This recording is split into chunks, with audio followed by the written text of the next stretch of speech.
BKTI stock analysis tomorrow, Wednesday and onward. Is it a buy or a sell? Watch this 1-minute video till the end to find out. So I'm looking at BK Technologies Corporation. It's % up, so where are we heading next? Context, I've done 39,000 videos, spent 5 figures on courses and mentors, and all of that is documented on my YouTube channel.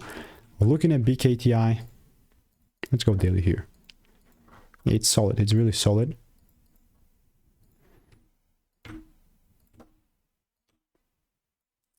Here at the top here,